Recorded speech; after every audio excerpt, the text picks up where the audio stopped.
Hi hello welcome to sauce TV నేను మీ సుప్రియ। ఈ మధ్య కాలంలో ఎక్కువగా బాధపడుతున్న సమస్య బరువు।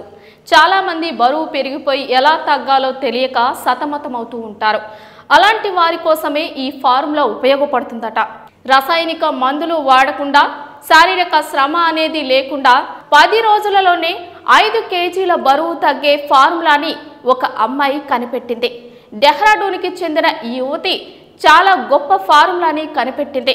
ఆమె ఈ ఫార్ములాని ఎందుకు కనిపెట్టింది, ఎక్కడ కనిపెట్టిందో దాని వివరాలు ఇప్పుడు మనం చూద్దాం।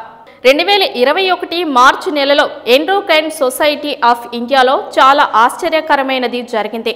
అక్కడ ఓ కాన్ఫరెన్స్ కి వచ్చిన డాక్టర్లంతా లేచి నిలబడి 10 నిమిషాల పాటు చప్పట్లు కొడుతూనే ఉన్నారు।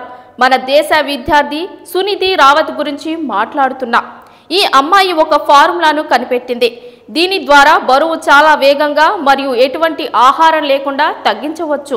సిమ్లో ఇది ప్రిస్క్రిప్షన్ మరియు సూచనల ప్రకారం ఖచ్చితంగా తీసుకోవాలి।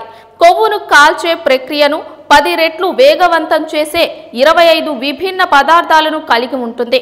ఈ పరిహారం జీవక్రియను వేగవంతం చేస్తుంది మరియు ఎండోక్రైన్ వ్యవస్థ యొక్క పనితీరును మెరుగుపరుస్తుంది, కణజాల పునర్నిర్మాణాన్ని ఉత్ప్రేరకపరుస్తుంది మరియు ఆకలిని తగ్గించడంలో గొప్ప ప్రభావాలను కలిగి ఉంటుంది। ఇది మానవ శరీరం యొక్క సహజ ప్రక్రియలను చురుకుగా ఉత్ప్రేరకపరుస్తుంది। వేగవంతమైన జీవక్రియ ప్రక్రియ కారణంగా కొవ్వు దహనం ప్రారంభమవుతుంది కాబట్టి డైటింగ్ అవసరం లేదు। ఫలితంగా చర్మం కింద పేరుకుపోయిన కొవ్వు మరియు సమస్య ప్రాంతాలు శాశ్వతంగా నయం చేయబడతాయి మరియు కొవ్వు రోజుకు 500 గ్రాముల చొప్పున కరిగిపోతుంది। కానీ ప్రధాన విషయం ఏమిటంటే స్లిమోకి ఎటువంటి దుష్ప్రభావాలు లేవు।